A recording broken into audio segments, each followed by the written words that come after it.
సోదరీ సోదరులారా, ఈ రోజున దేవుడు మనతో మాట్లాడబోతున్నాడు. ఆయన చిత్తమేదో పరీక్షించి తెలుసుకుందాము. దేవుని నోటి మాటలు మన ఆత్మలకు ఆరోగ్యమై, ఆహారమై, మనకు తృప్తిని, పుష్టిని కలిగించాలని నిరీక్షిద్దాము. ప్రార్థన చేసుకుందాం. దేవా, తండ్రి, మీ వాక్య సత్యాలు మమ్మలను ఉత్తేజపరచాలని, మా వ్యక్తిగత జీవితాలను పరివర్తనాత్మకంగా మార్చాలని ప్రార్థిస్తున్నాము.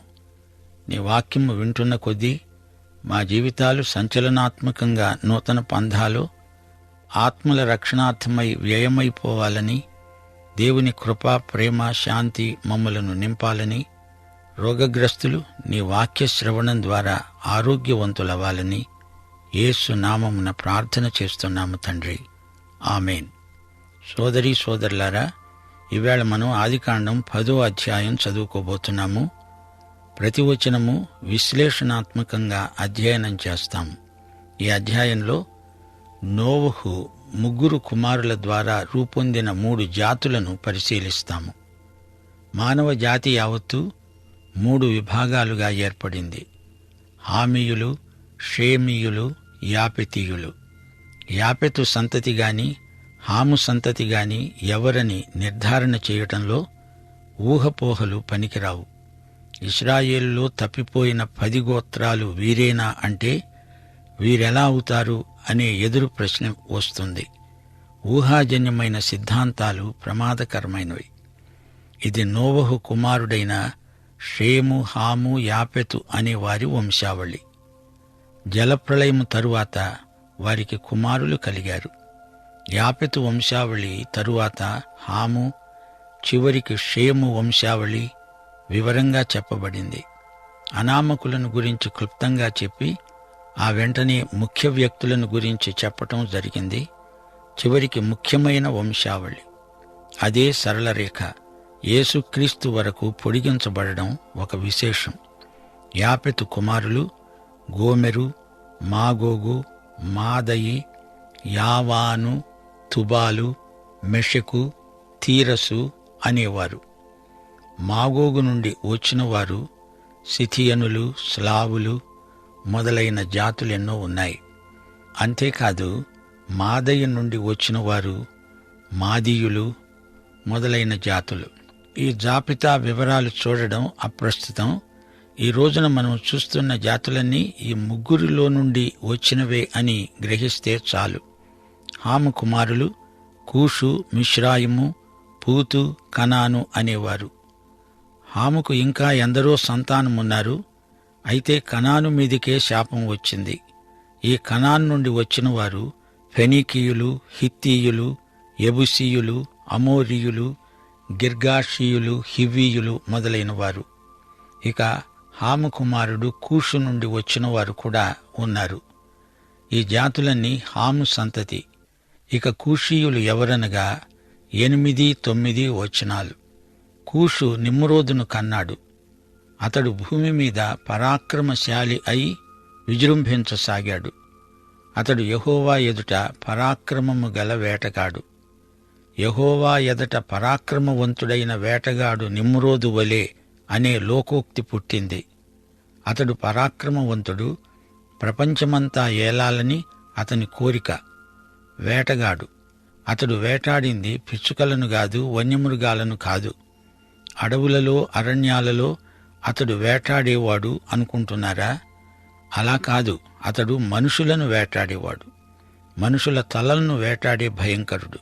షీనారు దేశములోని బాబెలు, ఎరెదు, అక్కదు, కల్నే అనే పట్టణాలు అతని రాజ్యానికి మొదలు. షీనారులోని ఈ మహానగరాలు నిర్మించింది నిమ్రోదే. అతడే బాబెలు మహాగోపుర నిర్మాత. జలప్రళయానంతరం ప్రజలందరినీ సమీకరించి సంఘటితపరిచి అందరినీ ఒకే జాతిగా రూపొందించి తానే అందరికీ సామ్రాట్టునైపోవాలని అతని కీర్తి కండూతి. అతడొక పితూరీదారు, బాబెలును నిర్మించిన వ్యక్తి, మానవాత్మలను ప్రాణాలను వేటాడిన ఆటవిక చక్రవర్తి, అక్రమకారుడు, దుండగీడు, అలజడి చేసే ఆందోళనకారుడు. రాబోయే చిట్టచివరి అంత్యక్రీస్తుకు ముందు గుర్తు. అతని పేరు నిమ్రోదు. హాము వంశీకుల నుండే మొట్టమొదట మానవ నాగరికత పుట్టింది. నిమ్రోదు హామీయుడు. వీరిదే ప్రథమ మానవీయ సంస్కృతి, సభ్యత. పరిశుద్ధాత్మ ఏ విధంగా వంశావళులను క్రమబద్ధంగా మనకు పరిచయం చేస్తున్నాడో గ్రహించాలి. ఈ 2 వంశావళులను క్లుప్తంగా చెప్పాడు: యాపెతు, హాము. ఇప్పుడు అసలు ముఖ్యమైన షేము సంతతికి వస్తున్నాము. షేము నుండి అబ్రహాము, అక్కడి నుండి ఇశ్రాయేలు జాతి, అందులో నుండి యేసుక్రీస్తు. అది క్రమం. పాత నిబంధనలో వంశావళుల క్రమం ఈ విధంగానే విశదీకరించటం జరిగింది. మానవతలోని తతిమ్మా జాతుల విషయం అవతలపెట్టి ఇప్పుడు షేమీయుల వంశవృక్షాలు, శాఖలు, ఉపశాఖలు తీసుకుని మనకు వివరిస్తున్నాడు. ఆ తరువాత ఇతర జాతుల ప్రసక్తి కూడా వస్తుంది. లోకములోని జాతులన్నిటినీ దేవుడు ప్రేమిస్తున్నాడు. ఆయన ప్రథమ ప్రయోగం ఇశ్రాయేలు జాతి. 10వ అధ్యాయంలో మొత్తం 70 జాతులు పేర్కొనబడ్డాయి. అందులో 14 యాపెతు వంశం తాలూకు జాతులు, 30 జాతులేమో హామీయులు, 26 జాతులు షేము నుండి వచ్చినవి. మొత్తం 70 జాతుల పూర్వాపరాలు ఈ అధ్యాయంలో ఉన్నాయి. ఈ రోజున కొన్ని జాతులు ఉచ్ఛదశలో ఉన్నాయి, కొన్ని వెనుకబడి ఉన్నాయి. అన్ని జాతులు ఈ ముగ్గురి ద్వారానే వచ్చాయని 10వ అధ్యాయంలో మనం నేర్చుకోగలం. దావీదు, సొలొమోను ప్రభృతుల హయాములో షేమీయులు పైన ఉన్నారు. షేము నుండి ఇతర జాతులు వచ్చాయి. సిథియనులు, లుథియనులు, ఆర్మేనియన్లు మొదలైన గొప్ప జాతులు తరువాత వచ్చాయి. చరిత్ర చక్రభ్రమణంలో కొన్ని జాతులు పైకి రావడం, కొన్ని కిందికి పోవడం జరుగుతూనే ఉంది. హాము, షేము, యాపెతు జాతుల చరిత్రకు ఈ త్రిభుజ ప్రసారం, ముక్కోణ ప్రస్తారం జరగడం విశేషం. మానవ జాతుల ఆవిర్భావం 10వ అధ్యాయంలో ఉంది.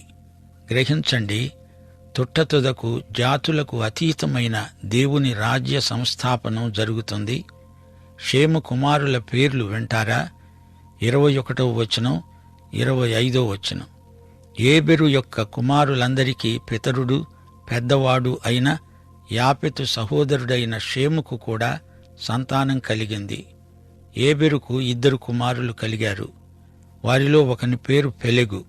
అతని హయాములోనే భూమి దేశములుగా విభజించబడింది. అతని సహోదరుని పేరు యోక్తాను. ఈ అధ్యాయంలోని వృత్తాంతమంతా 11వ అధ్యాయానికి ఉపోద్ఘాతం. 11వ అధ్యాయంలో బాబెలు గోపుర నిర్మాణ గాథ ఉంది. అప్పుడు లోకము దేశదేశాలుగా విభజింపబడింది.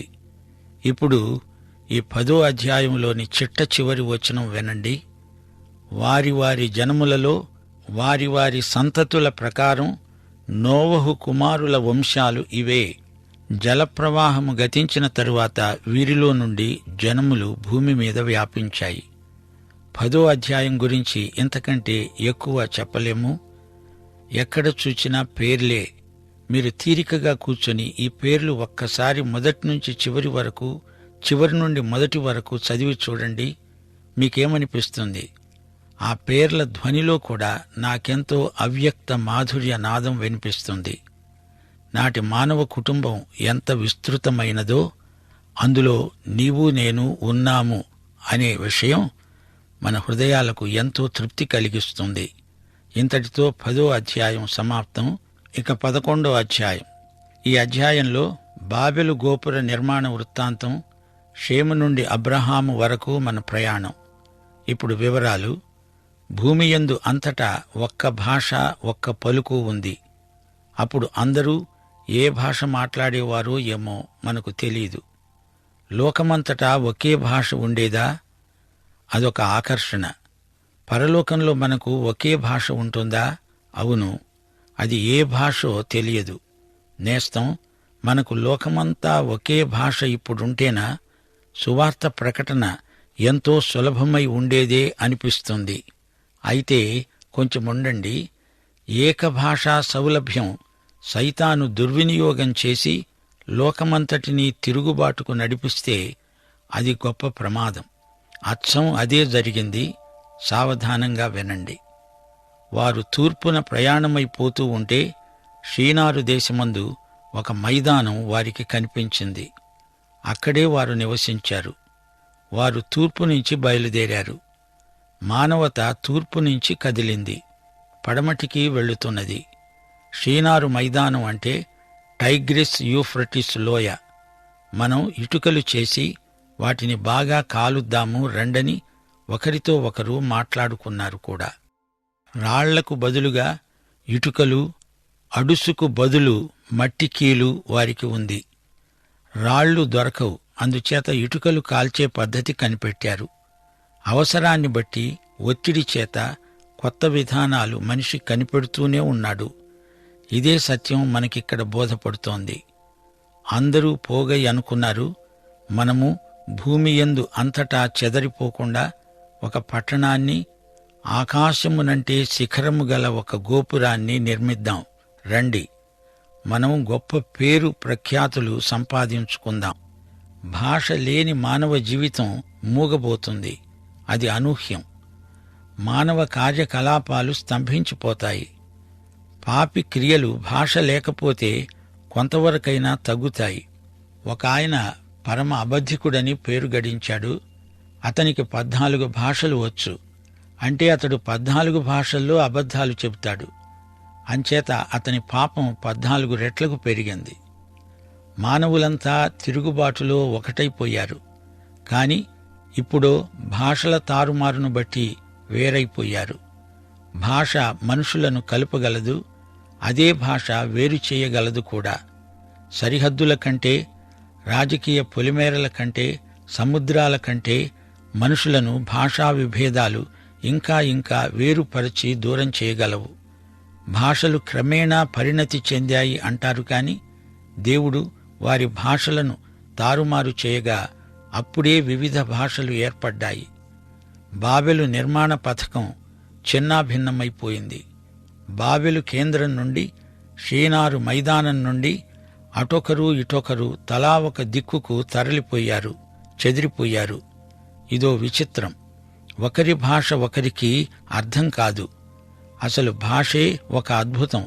మాట్లాడడం, వినటం అనే రెండూ విచిత్రమైనవే. భాషా సృష్టికర్త అయిన దేవునికి స్తుతులు. దేవునికి సన్నిహితులైన వారికి భాష గొప్ప ఆశీర్వాదం. దేవునికి దూరమైన వారికి అదే భాష ఒక శాపం. దేవుని నిఘంటువులోనికి సైతాను రవాణా చేసే మాటలు శాపగ్రస్తమైనవి. తిట్లు, శాపనార్థాలు, అశ్లీలాలు ఇవన్నీ భాషా మాలిన్యానికి ప్రత్యక్ష నిదర్శనాలు. ఈ రోజున మళ్లీ ఒకసారి ఈ భాషా విషయంలో దేవుడు ఏదైనా చేస్తే బాగుంటుంది అనిపిస్తున్నది. బాబెలు గోపురం దగ్గర తారుమారైన భాషలు పెంతెకొస్తునాడు మళ్లీ దేవుని ఆత్మచేత ఒకటైనాయి. అన్ని భాషల్లో సువార్త ప్రకటించటంలో భాషపై ఉన్న తీర్పు విడుదల పొందింది. సోదరీ సోదరులారా, ఈ రోజున బైబిలు అన్ని భాషల్లోకి అనువదించబడింది. ఆధునిక భాషల్లోకి, ఆటవిక భాషల్లోకి కూడా బైబిలు వచ్చేసింది. శుభవార్త మానవ జాతి అంతటి కోసం ఉద్దేశించబడింది.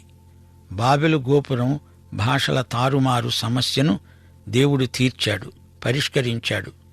ప్రేమ భాషలో అన్ని భాషల మధ్య ప్రేమ సదవగాహన కలుగుతుంది. క్రీస్తునందు మళ్లీ అందరూ ఒకటవుతారు. మనిషి తన పేరు కోసం తాపత్రయపడడు, యేసు నామమును ఘనపరుస్తాడు. నిమ్రోదుకు నాశనం, యేసుకు సంపూర్ణ జయం, దిగ్విజయం. పాత నిబంధనలో షేము నుండి అబ్రహాము వరకు కొనసాగిన వంశవృక్ష శాఖలను పరిశీలిస్తాము. వచ్చే పాఠంలో మరికొన్ని సత్యాలు నేర్చుకుందాం. ప్రార్థన చేసుకుందాం. మహిమగల మా తండ్రి, నేటి సందేశం కొరకు మీకు మా హృదయపూర్వకమైన కృతజ్ఞతలు.